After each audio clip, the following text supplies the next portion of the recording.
La conferencia que nos expondrá ahora don Julio Millán lleva como título La Nueva República. Bienvenido, don Julio.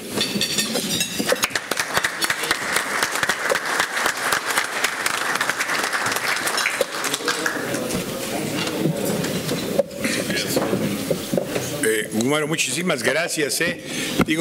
Tan generoso de haber leído todo este ridículum de toda mi vida. Ya me estoy diciendo, me dio tiempo de desayunar, así que estaba yo muy, aunque lo estaba haciendo rápido, pero significaba que ya, pues realmente el tiempo ha pasado. Déjenme compartirles varias cosas, pero decir que no es un acto de cortesía, sinceramente, el poder decir en este lugar que para mí de veras es muy satisfactorio estar en este centro, en este grupo tan importante que son ustedes, tan objetivos que han construido el proyecto de largo plazo, que de veras te piensan en el beneficio del país en todos los aspectos, y que me han dado la oportunidad, en muchos casos y inmerecida, de estar aquí,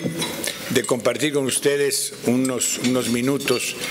De manera que voy a aprovechar primero a anunciarles que la Universidad Nacional Autónoma de México, Pepe Narro, y la Sociedad Mundial Futuro, estamos organizando el evento de la perspectiva del mundo, que pues es, ¿por qué lo quiero anunciar aquí? Porque pues es el lugar, ustedes son uno de los grupos de pensamiento, digamos, de perspectiva, de largo plazo, de un largo plazo que se inicia el día de hoy. O sea, toda la perspectiva, todo el futuro no existe si no lo construimos el día de hoy. De manera que sí quería comunicarles a ustedes este evento. Es un evento que se va a hacer el día 24 y 25 de precisamente el mes de junio. Será aquí en la Ciudad de México. ¿Y por qué pensamos hacer este evento también y en la Ciudad de México? Porque México no tiene muy buena imagen ahorita internacional y necesitamos hacer eventos que tengan impacto internacional, y la idea es precisamente hacer este análisis de lo que es la perspectiva del mundo, y el objetivo es formar la Carta de Deberes del Humano. Siempre se habla de la Carta de Derechos. Todos tenemos derechos, pero ¿dónde están nuestras obligaciones como individuos? ¿Cómo es la parte de la interacción social entre las familias?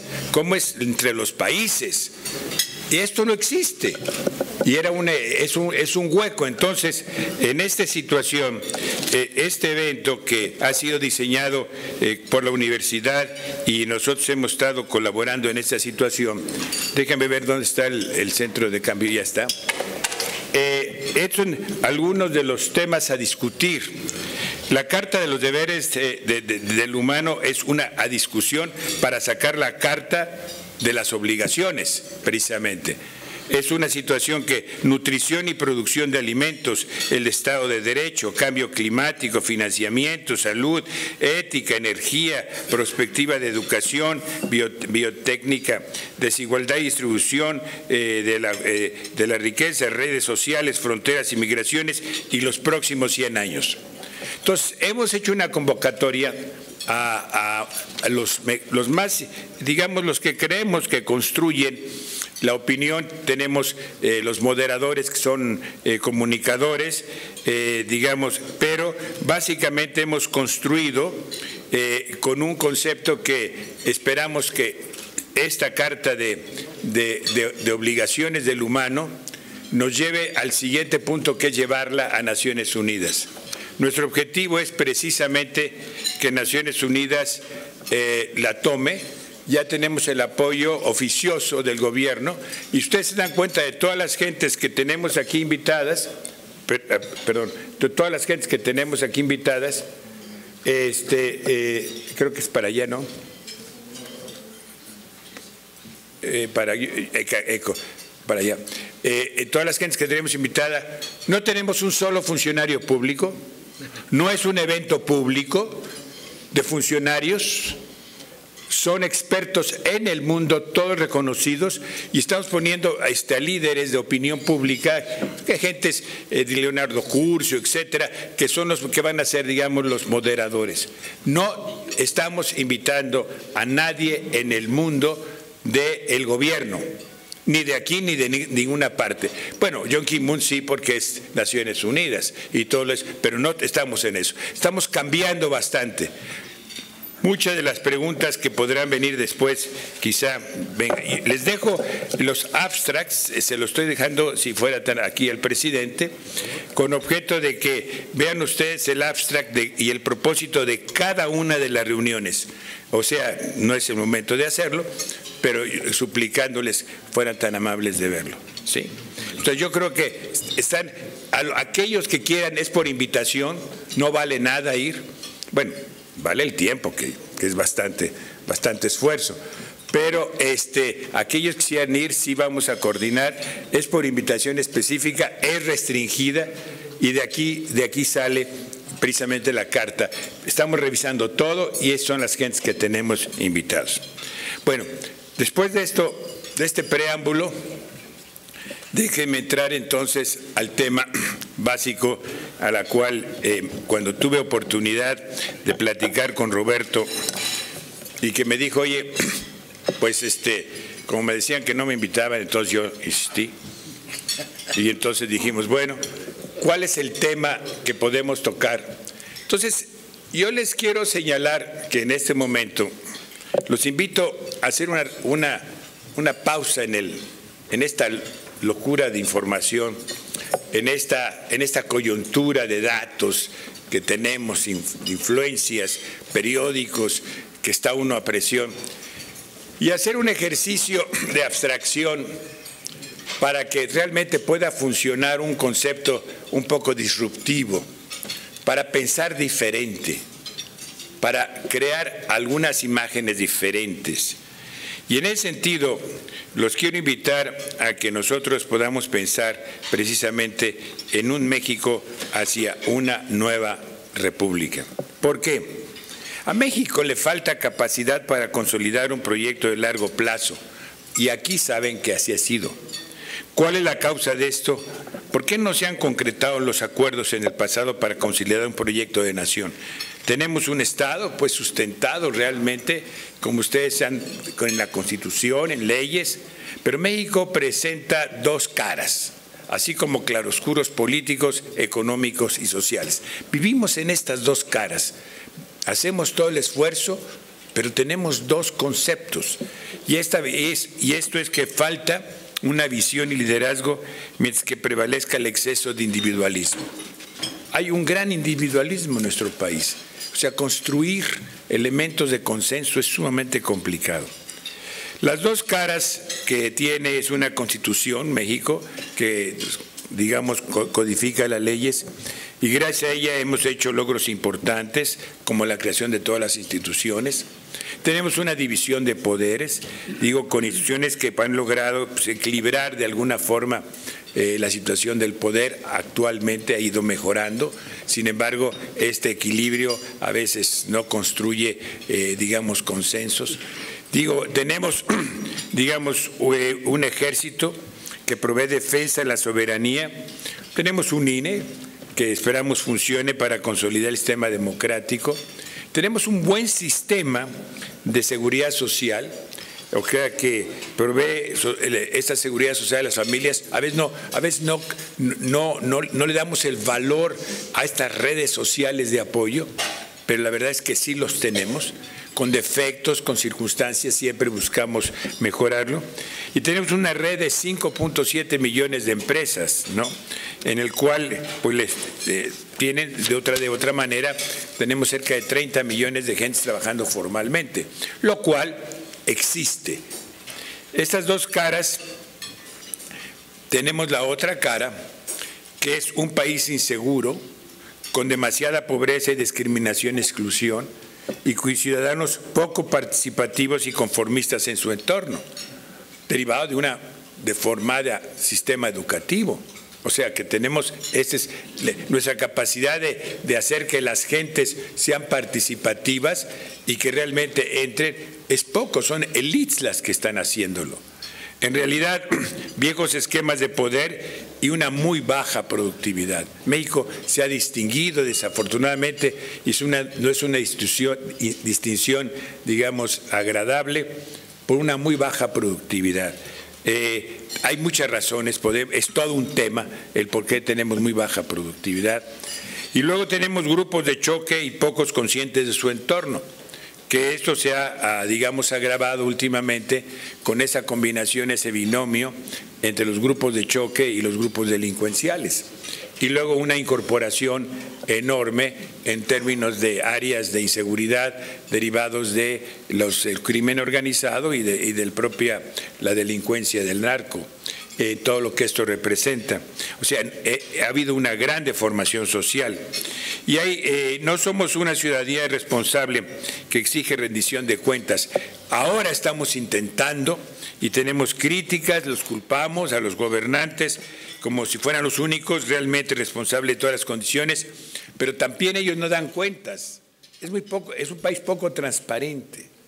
O sea, y la realidad es de que nuestra actitud ante la ética, ante la honestidad, ante pasar la prueba de las 3 H's, es difícil, ¿eh? Es muy difícil. Cuando a uno le preguntan, oye, ¿eres honesto? Pero por supuesto, pues ¿por qué dudas de mí? Por supuesto, yo soy honesto. Oye, ¿eres honesto? Bueno, pues sí. Digo, en general, pues yo cuido mucho, estoy hablando de las élites, pero cuando le dice uno la tercera, ¿eres honesto? Bueno, tampoco exageres, ¿no? Dame un poco de tiempo porque tengo que encontrar. Entonces, hay distancias, hay esquemas, digamos, de ruptura social derivados de una falta de ética, de ciertos valores que se educan desde el principio, de ciertas costumbres que son buenas costumbres, de ciertos elementos que generan precisamente el respeto a los otros, el respeto a las diferentes instituciones, a los humanos, y eso nos hace a nosotros precisamente un país que pues ahí se va, pero el ahí se va en el sentido de responsabilidad de lo que hacemos, también ahí se va en los aspectos sociales y en los aspectos de ética, ahí se va. Sí. Y como hay mucha impunidad y no hay rendición de cuentas, pues ahí se va. Y entonces encontramos de que hay un enorme nivel de distracciones y de distorsiones en el país, desafortunadamente. Eso es lo que estamos viviendo y eso nos molesta. Quisiéramos corregirlo, pero como individuos a veces nos cuesta mucho trabajo considerar qué es lo que tenemos que hacer, cómo vamos a educar nuestro entorno. Incluso hay una ruptura social por los mecanismos actuales de todas las comunicaciones y es un proceso que es un deterioro en el cual es una línea de bajada. O sea, hay veces muy difícil controlar esta línea de bajada en los países. Lo vemos en los análisis que tenemos precisamente en la Sociedad Mundial del Futuro. Entonces, esto nos lleva a considerar que traemos, digamos, claroscuros económicos, políticos y sociales. O sea, somos un país de claroscuros. Nada es negativo 100%, que nos obliga a una disrupción social total. Nada es positivo en realidad. Entonces tenemos un conjunto de claroscuros. En económicos tenemos estabilidad macroeconómica, unas finanzas públicas con tendencia al equilibrio que deberíamos de manejar, una plataforma exportadora, una política monetaria con cierta estructura, apertura y fomento de libre comercio y empresas globalizadas. Eso es una realidad.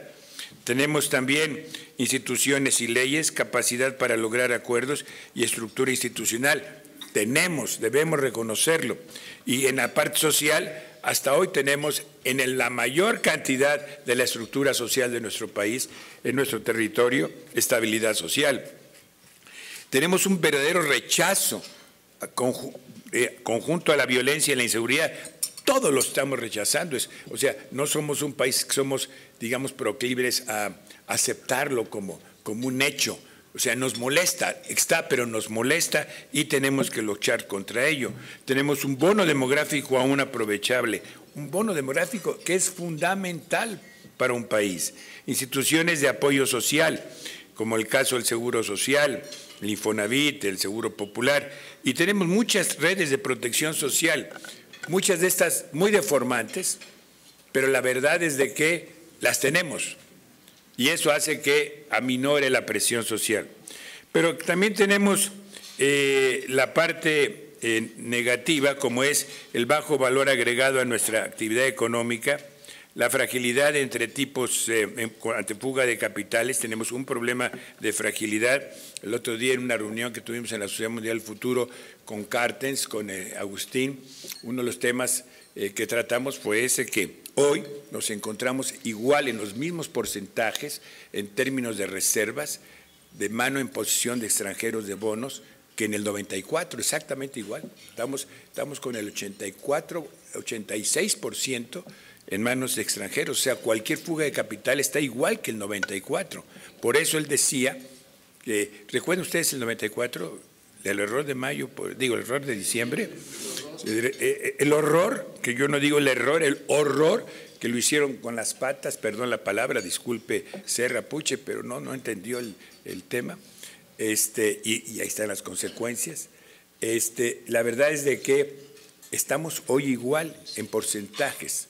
Entonces, pero hoy el gobernador del Banco de México, muy consciente, dice, vamos a tener turbulencias, terminó así la reunión, dice, bueno, yo reconozco que vamos a tener turbulencias, pero las vamos a superar, porque las estructuras hoy de defensa son diferentes. Efectivamente, o sea, sí son diferentes, pero sí tenemos un entorno, tenemos una muy baja productividad, baja relación de ahorro-inversión, baja inversión de investigación y desarrollo y un sistema financiero de corto alcance.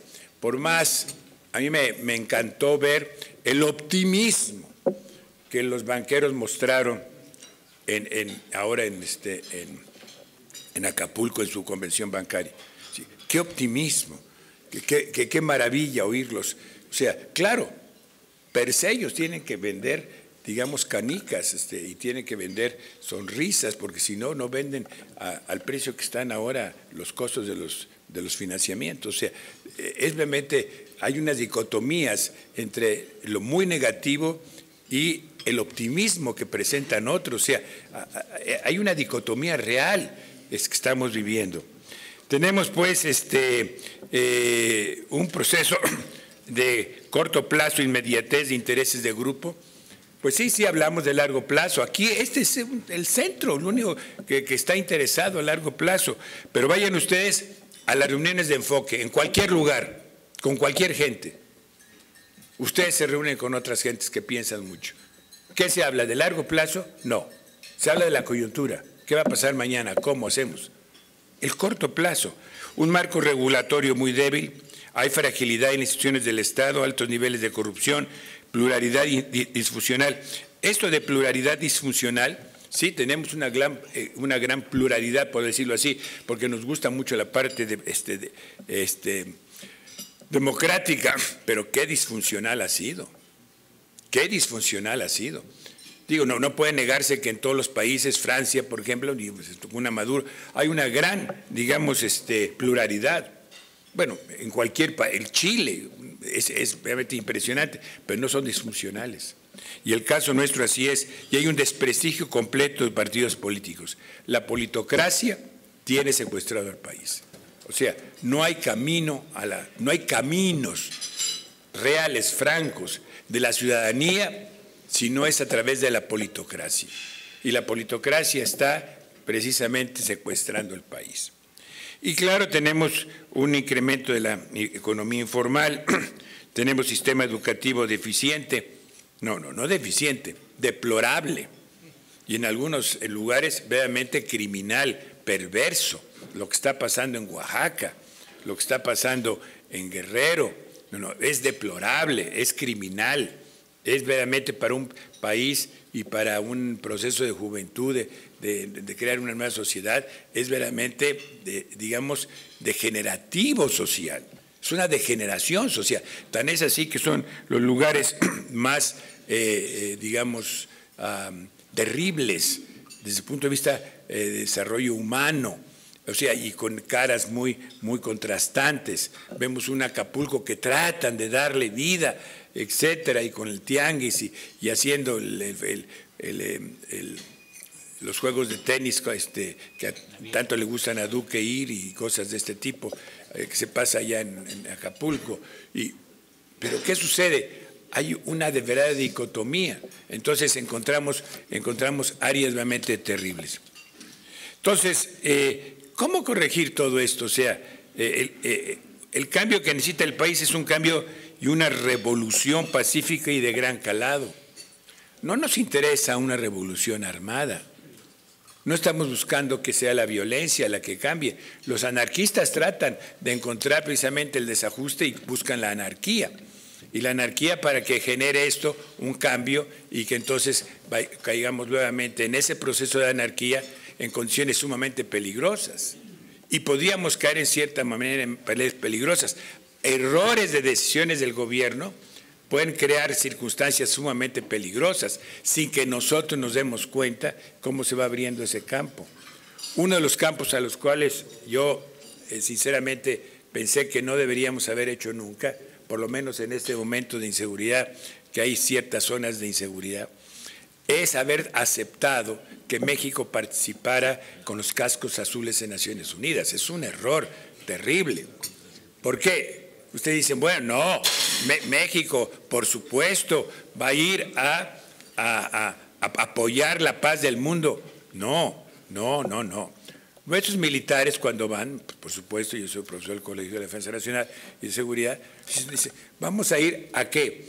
A que los guerrilleros nos puedan matar porque vamos a hacer paz ¿en dónde? Y eso, ¿nosotros vamos a quedar con los brazos cruzados? No, tenemos que ir a matar, como sucede en los gatos azules. Pero ese no es el riesgo. Ese no es el riesgo.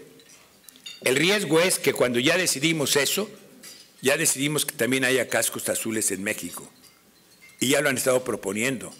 ¿Por qué no vienen áreas de grupos de paz para el caso de Ayotzinapa? Esta ha sido la razón por la cual en el mundo están presionando el caso que ustedes conocen. Porque quisieran mandar cascos azules aquí. Entonces, no está tan fácil. O sea, nosotros no queremos una situación violenta, queremos una revolución pacífica y de gran calado. Y esto es transitar hacia una nueva república, que cambie las estructuras actuales, libere pues las cadenas que hoy tenemos que nos empujan a la mediocridad. Tenemos que reconocerlo. En este equilibrio, en muchas cosas estamos a nivel de mediocres. No tenemos esa altura. Tenemos éxitos muy buenos y nos sentimos orgullosos de los logros que tenemos en muchos casos, pero como estructura de país no logramos avanzar. Entonces hay un nivel de mediocridad que debemos de quitar y esto es eliminar los pesos muertos que hoy están deteniendo nuestro desarrollo. Ese es un concepto. Entonces, lo que queremos es una revolución pacífica y de gran calado y meternos en esta circunstancia. ¿Por qué? Para entender por qué debemos transitar hacia una nueva república también tenemos que entender un poco pues nuestro presente, ¿no? Porque hago este ejercicio con ustedes porque me atrevo a plantear una situación que ustedes lo van a ver con con gran escepticismo, lo reconozco. Algunos van a decir, pues este señor está loco, ¿qué está pensando? ¿De dónde tiene la idea? ¿Cómo se ha discutido esto? ¿Cómo piensan llevarlo a cabo? ¿Por qué tiene que ser que no es muy peligroso para el país? Yo creo que entendiendo nuestro presente, o sea, gran organización humana que tenemos una poseedora de una cultura y tradiciones muy definidas y hemos tenido instalaciones espectaculares, la Gran Tenochtitlan, el esplendor de las civilizaciones como la maya, la propia tolteca, la zapoteca. O sea, nosotros tenemos una base, el pueblo mexicano, que como cultura no ha dejado, afortunadamente, la herencia pasada, pero nos mantenemos en una posición pasiva. Nos cuesta generar la riqueza, lo que sumado a otro excesivo individualismo ha resultado en la falta de visión de largo plazo para el país. Leía yo hace muy poco un libro que se llamaba La tiranía de las ideas, de Zunzunagui, que es muy interesante, pero hay un resumen muy puntual que me parece muy interesante, en ese sentido, que cuando vino la invasión o la conquista, como ustedes quieran llamarle, digo ya, no hay, como dicen, no hay rencores, simplemente hay historia.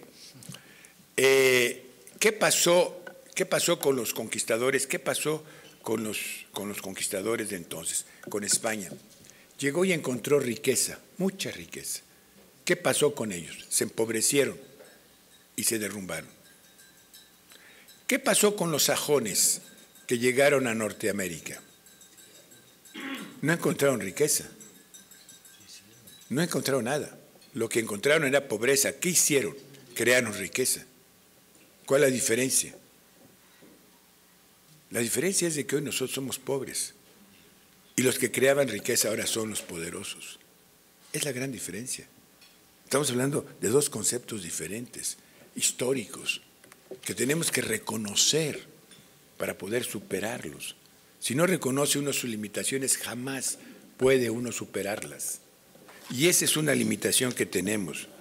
Y realmente, entendiendo nuestro presente, pues posteriormente en la época colonial de cambios, desfases y marcadas diferencias, sí, tuvimos una época colonial muy importante, pero lean ustedes los cimientos, también de este mismo autor, se llaman los cimientos del cielo, que es la construcción de la historia, alrededor de la historia de la catedral, de la construcción de la Catedral de México. Y cómo en este concepto, cuando está toda la historia de los virreyes, cómo se venía, cómo los anteriores descendientes de los aztecas, de Huinitzin, Zenotlán, del propio Moctezuma, etcétera, ellos cuidaban y le daban, digamos, el nombre cristiano y cómo hacían que no se construyera la catedral. Históricamente es la construcción que más tiempo llevó para terminarla. Y lo que dice que está abajo es interesante. Pero lo que llama la atención en este sentido es de que en esa época México vivió en el medioevo, con la Inquisición. Con la Inquisición. Los invasores reclamaban que sacrificábamos gentes. Y los invasores sacrificaron a mucha gente nada más quemándola. A otros los mataban y les quitaban el corazón, pero quemándola. Era una cosa impresionante. La Inquisición quemaba a la gente. Entonces, nosotros lo que somos herederos de una Inquisición. Todavía traemos mucho el concepto del medioevo. Eso no sucedió en otros países. Entonces, tenemos que pensar que si no reconocemos ciertas cosas, es muy difícil cambiar. Yo creo que el proceso de la independencia culminó, pero no propiamente de España. No nos independizamos de España, nunca pasó eso, sino una lucha entre dos grupos, que entonces vino el primero, eran los conservadores y los liberales, los criollos que no querían pagar los impuestos de Felipe II, porque así fue. Nosotros, cuando el libertador, en este caso Hidalgo y el mismo Morelos, pero el caso de Hidalgo, saca el concepto de libertad, no lo saca diciendo que vamos a independizarnos de España, porque él habla de viva el rey Fernando. Ellos no querían que precisamente el acuerdo del pago de impuestos se hiciera. Entonces, la pérdida de la historia hace que muchas cosas las vamos deformando y por eso tendremos que reconstruirlas. Yo creo que realmente vino el primer acuerdo de la creación del imperio en 1821 y después de una serie de luchas y fuera del territorio, así como la creación de la nueva Constitución en el 57 y acuerdo republicano con las leyes de reforma. Yo he estado hablando, y hemos hablado, estamos estudiando todo esto, con varios abogados. Algunos dicen que sería, si nosotros reconstruimos, queremos todo el concepto, pero es desde el fondo, que sería la Tercera República. Otros dicen que no, que es la segunda, que hicimos la primera y hemos hecho constituciones, pero que no hemos replanteado la segunda. Pero esta es una discusión para mí muy nimia, si es segunda, tercera o cuarta, eso no me importaría. Lo que me importa es cómo llegamos a un cambio de estructuras. Entonces, entendiendo nuestro presente, pues México se modernizó, entró en un rumbo para el desarrollo, pero sus diferencias sociales no terminaron, sino se agudizaron, y la lucha de los sociales encontró un desfogue. ¿Cuándo fue? En 1910. Conste, estoy haciendo un verdadero resumen de lo que podía ser los seminarios que estamos manejando en esto, aquí en la universidades y en todos lados. O sea, pero yo pues, lo estoy haciendo en un resumen muy avirragado, precisamente para nada más dejarles pensar un poco. Espero que en este momento de abstracción, estas son ideas disruptivas, no siempre después del desayuno son buenas, pero de todas maneras se las planteo. El segundo grito de libertad, independencia y cambio social fue en 1910.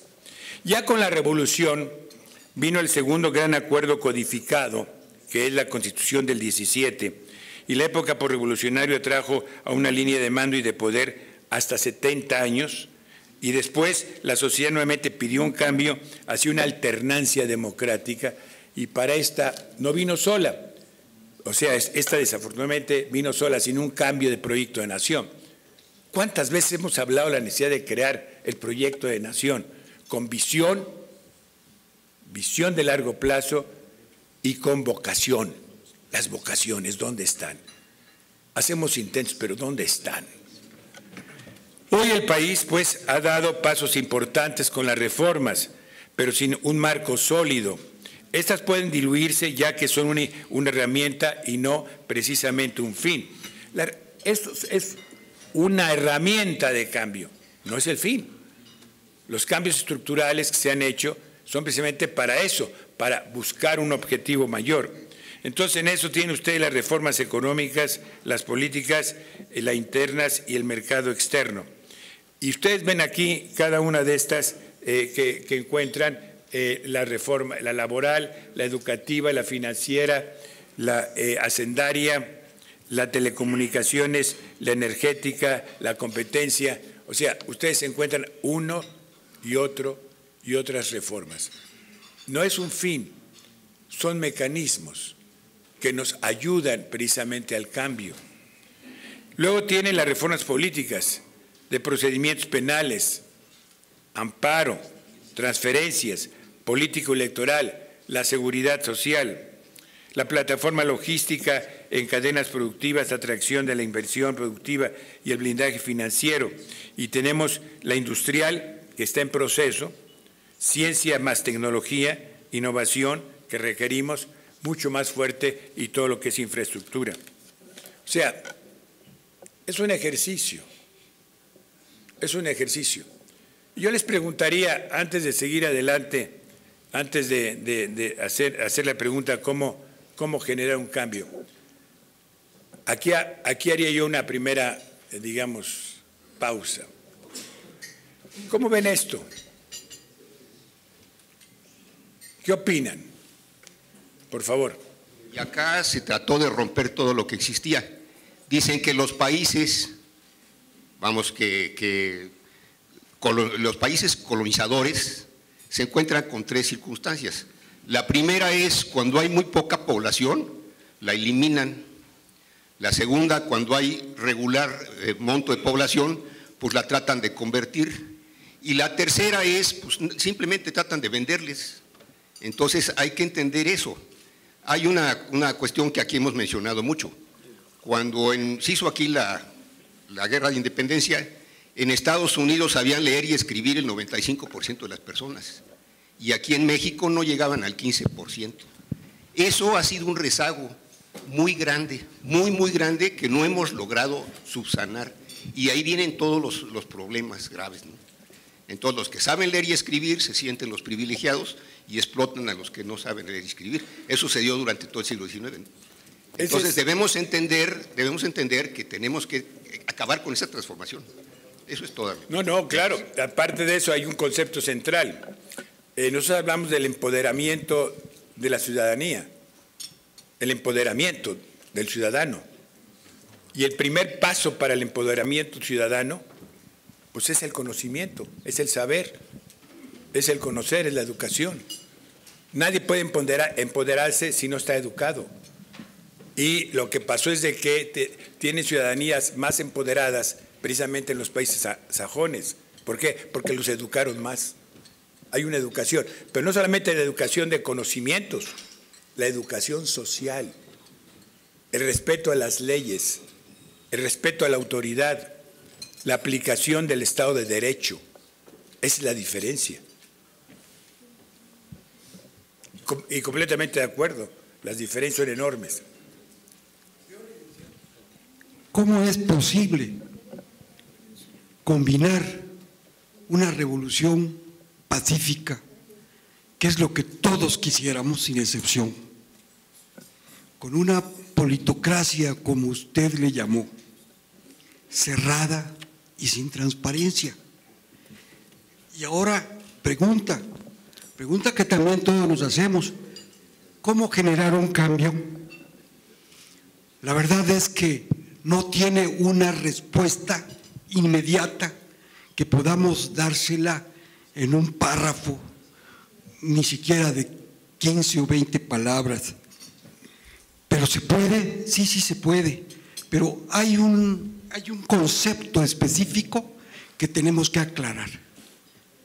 En México muchas veces hemos hablado de proyecto de nación. Nunca he visto un proyecto de nación, porque un proyecto se define como un esfuerzo específico, temporal y único para lograr un objetivo definido. Si no tenemos ni siquiera definido el objetivo, no podemos hacer un proyecto de nación. Pero debo decirle que hacer un proyecto de nación, formular un proyecto de nación, no es algo imposible. Quizá nuestra profesión, que está acostumbrada a formular proyectos, tendría algo o quizá mucho que decir respecto a formular un verdadero proyecto de nación, sin el cual jamás vamos a generar un cambio. Me parece indiscutible que ese es un concepto muy puntual, que eso es lo que queremos discutir, que tenemos que encontrar que sí se puede y que hay puntos de arranque. Y ahorita los vamos a ver. Por favor, otra pregunta y luego me permiten seguir, sí, porque ustedes luego se me van. ¿A qué hora se van? ¿A las 9? No. No, a las 12. No, bueno. Hay muchos que nos vamos a las 12. Digo, ustedes quieren, si ustedes, me quedo el tiempo que sea necesario, pero se trata de crear este enfoque, esta discusión. Adelante. Hace unos momentos antes de iniciar el desayuno aquí en la mesa comentábamos que siempre estamos pensando aquí en el gremio de la ingeniería que tenemos que hacer, pero que nunca hacemos. ¿A qué se debe? ¿Falta de liderazgo? Quizás sí, quizás hace falta que los colegios de cualquier tipo de profesión que sea, seamos más críticos, seamos más hacedores de poder llegar a las instituciones, a los políticos. Y por otro lado, creo que los de aquí presentes ya estamos más allá del mal que del bien. Entonces, quizás sea… Estamos más en el bien que en el mal, ¿no? No, más mal en el del bien. Creo yo que hay que cambiar el pensamiento de los jóvenes, de los niños. Ese pensamiento de la rendición que yo le llamo la rendición del tlatoani. La traemos muy acendrada. ¿Qué horas son las que usted diga, señor presidente? Yo no puedo decirle a un político, ¿sabes qué? No estoy de acuerdo contigo. Cuando cada uno de nosotros hemos trabajado en organismos, nos damos cuenta de la falta de productividad, de la falta de decirle al líder, oye, tienes que hacer esto, yo lo veo así. No, porque no vayamos a molestar al líder, vayamos a perder nuestro empleo, nuestro trabajo, nuestro entorno. Hay que cambiar el pensamiento del tlatoani. Así es. Allá por allá, la última y luego seguimos.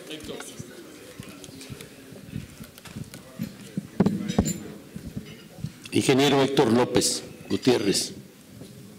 Yo creo que deberíamos tomar en cuenta el origen de nuestra nación azteca. Cuando finalmente se empoderó el grupo chichimeca, surgió un gran líder, Tlacaelel, que dijo: vamos a hacer borrón y cuenta nueva. Eso es lo que tendríamos que hacer. Lo que pasa es que no podemos hacer nada mientras nuestros lemas y temores sean: el que no tranza no avanza. Y no podemos elevar la voz porque nos ponen bola negra, no nos dan más contratos, no nos dan más estudios, y entonces no podemos hacer nada que vaya en contra del estatus de corrupción y de miedo a aplicar una ley que ponga en claro todas las deformaciones que se han venido dando. Entonces, en conclusión, se necesita un líder, pero un líder que mueva a toda la nación bajo un principio de borrón y cuenta nueva. Bueno, el tema, como se dan cuenta, es muy excitante y es muy provocativo y es disruptivo. Lo que se ha señalado aquí, a mí me parece que lo que decía hace un momento, nosotros somos en algún caso víctimas y somos también partícipes del mismo proceso. En el caso del entorno, cuando Tlacaelel, ya que lo mencionó, hermano de Moctezuma y Huilcamina, Tlacaelel, es que se le presentó la posibilidad de ser tlatoani, al tlatoani que se le dice a qué horas, como dicen, a la hora que usted diga. El concepto de tlatoani, el Tlacaelel decidió nunca ser tlatoani, pero vivió 82 años, murió 4 años antes que llegaran los invasores o los conquistadores. Y él tomó una decisión, efectivamente, ahora que usted lo señala. Tomó la decisión de quemar todos los códices. No había pasado, solamente había futuro. ¿Y qué creó? Creó el gran imperio azteca. Formalizó todo el proceso. Fue precisamente el de las guerras floridas. Por eso se le conocen, los militares conocen mejor a Tlacaelel que muchísimo de nosotros. ¿Qué fue lo que hizo? La Triple Alianza. La Triple Alianza. ¿Cómo llegó? ¿Cómo distribuyó el poder? Con el doble caracol, con los mayas. Entonces Tlacaelel hizo de un pueblo derrotado un pueblo triunfador. Efectivamente, se requiere ese liderazgo y tiene que crearse. Y aquí ahora es el liderazgo de las ideas, no solamente nacional, sino lo que tenemos que hacer en el mundo. Es un esfuerzo enorme, enorme. Yo lo entiendo, pero en esas condiciones tenemos que buscar alternativas. La única cosa puede ser que sea tan difícil, sí, pero empecemos. No hay mayor, decía Lao Tse, que la jornada más larga se inicia con el primer paso. Bueno, a ver, podemos intentar dar el primer paso. Entonces, volvería al tema, ¿cómo generar un cambio? O sea, ¿cómo llevarlo hacia una nueva república? Hay opiniones encontradas si esta transición nos conduciría a una segunda o tercera, como se dio en otros lugares. Francia, por ejemplo, va en la quinta, ya está en su quinta república, Francia. El caso de la experiencia internacional, por ejemplo, hay un caso de la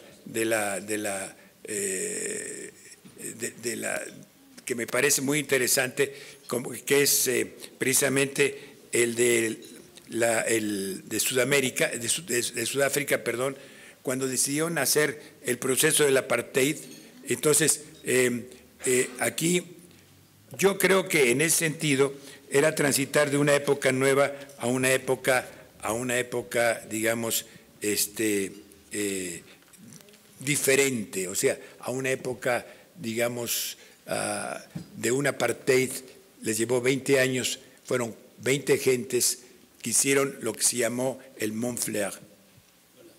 Y ellos hicieron el proyecto de largo plazo, fueron 20 gentes, y cambiaron el apartheid en términos de Sudáfrica.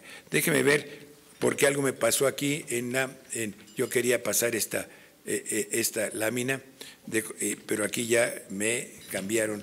Bueno, entonces hacia una nueva república, entonces tendríamos que tratar el siguiente paso, que sería hablando sobre la concordia. O sea, el país debe buscar la concordia, pero antes debe de tratar de aprovechar que estamos en momento de crisis, ¿no?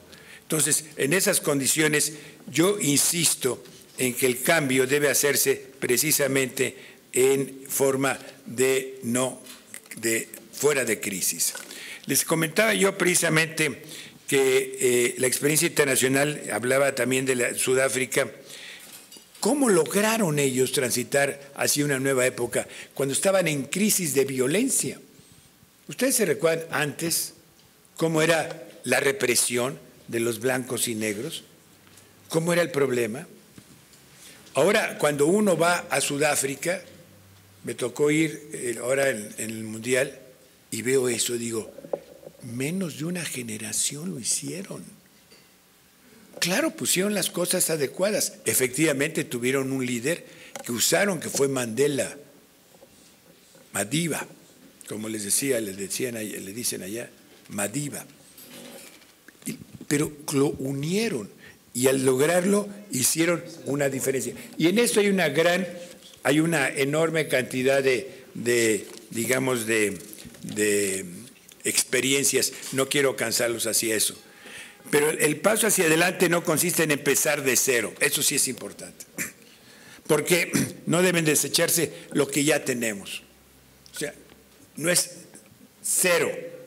Claro, ojalá que el presupuesto cero sea una realidad para limpiar todas las incongruencias que existen en el sistema actualmente de presupuesto. Eso sí, digamos presupuesto cero, ustedes mejor que nadie saben lo que estoy hablando. Pero se trata de generar un nuevo pacto social y un acuerdo entre todos los sectores. Esto es el público, el privado, el militar y el civil. ¿Cuál es nuestra visión y vocación como nación? Aquí está la clave. ¿Qué vamos a hacer los 50, 30, 50 y 100 años próximos para saber dónde dirigirnos y qué medidas debemos de tomar? ¿Quién está dispuesto a hacer ese esfuerzo?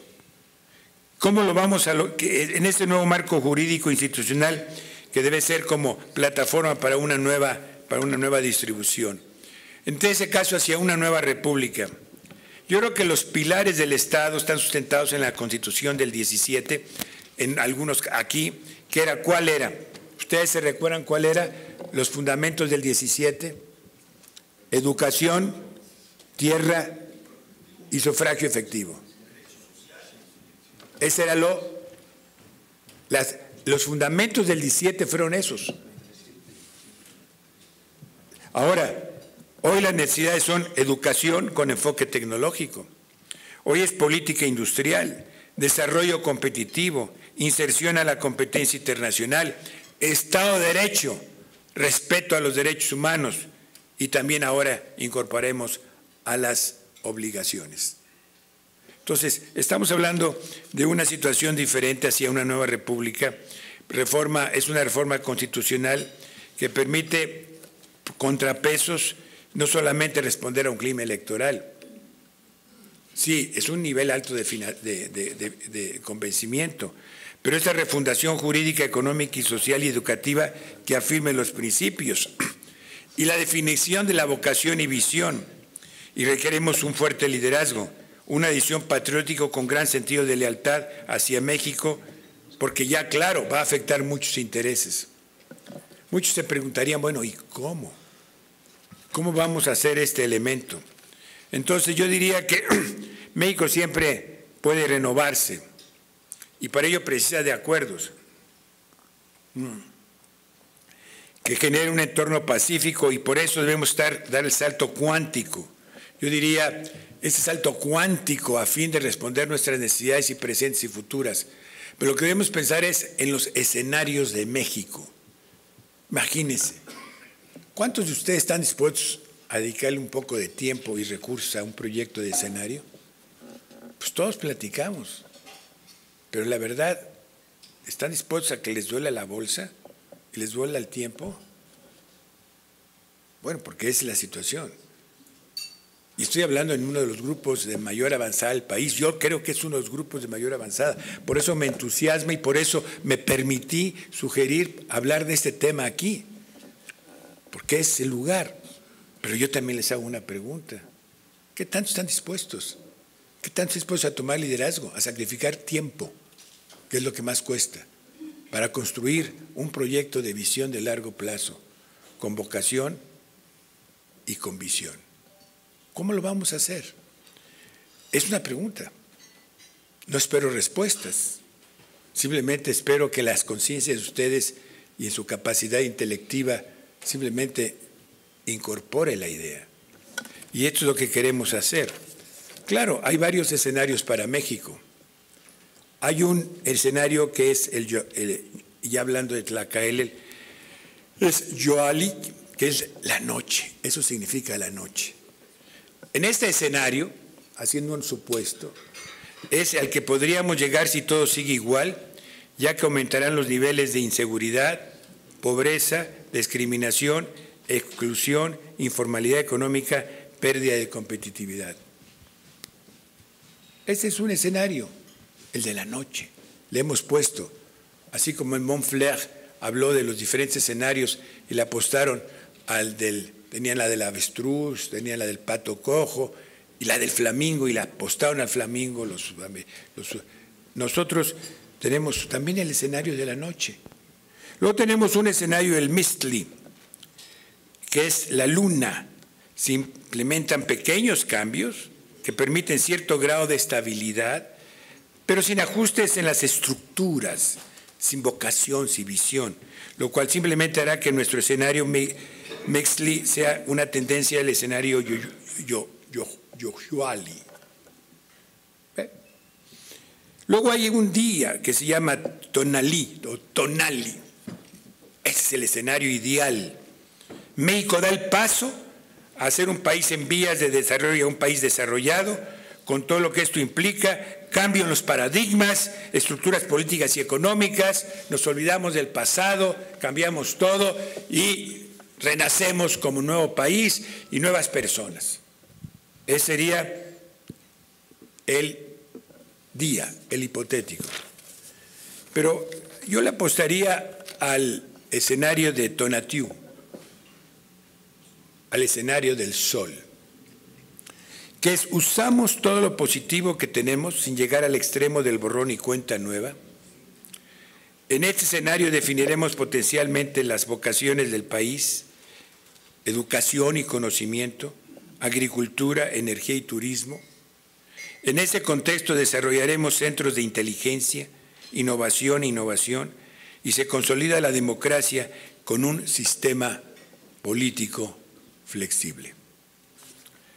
O sea, si lográramos pensar en un escenario hipotético y le apostáramos al escenario Tonatiuh, podríamos alcanzar en realidad algunos objetivos cuantificados en 20, 30, 50 años, pero sobre todo en los próximos 15 años. Apostaríamos a partir del cual haríamos luego, ya teniendo los escenarios y teniendo la vocación, lo primero, entonces ya haríamos la planeación estratégica, que viene después. O sea, no se puede crear la planeación estratégica si no se tienen los escenarios. Pues estoy haciendo un supuesto aquí. Entonces, nos llevaríamos a que entonces en esta planeación estratégica podríamos tener algunos indicadores cuantitativos, ya los aterrizamos. Claro, eso no es de prospectiva, esto ya sería de planeación estratégica, pero sí podríamos lograr un crecimiento entre el 6 y el 8% y un producto per cápita que puede oscilar entre 35,000 y 40,000 dólares. Eso es efectivamente lo que hoy tienen muchos países ya. Los mexicanos tendríamos más de 15 años de educación como promedio. Hoy estamos sobre 11,5, 12, no puede ser. O sea, y tendríamos un desempleo abajo del 3%. Y tendríamos una economía competitiva y pujante, pero sobre todo sustentable. O sea, en ese sentido, podríamos llegar a los niveles de bienestar social y felicidad y nos encontraremos no en los 5 o los 10 países más grandes, más poderosos del mundo, no. Yo creo que el índice de felicidad es más importante que el índice de la riqueza. Por lo tanto, deberíamos estar en los 10 países más felices del mundo, que es diferente. Es un concepto que tenemos que buscar completamente diferente. Con todas las ANUYES, todas las universidades del país, con todos los centros de investigación, estamos buscando una convocatoria para empezar a discutir y ir colocando esto e invitar a grupos que hagan sus propios planes y lograr luego un consenso, proyecto de largo plazo. ¿Quién va a tomar el liderazgo con ese valor patriótico necesario de hacer? Decir, yo tomo el control, yo hago un proyecto de visión con vocación de largo plazo. No cuesta mucho, vale nada. Nosotros ya lo estamos haciendo, queremos hacerlo. En lo personal, quiero decir que también, así como el ejercicio, no solamente hay que hablar, sino hacer. Nosotros estamos colocando, nuestra corporación va a poner recursos para esto, recursos reales, de tiempo y dinero, y lo estamos haciendo de manera conjunta. ¿Quién quiere sumarse? Pues los que amen al México, los que crean que sinceramente México está destinado a la grandeza y que tiene hoy prisa para crecer, pues hoy nos toca actuar. Pues les dejo esta reflexión. De veras, gracias por oírme.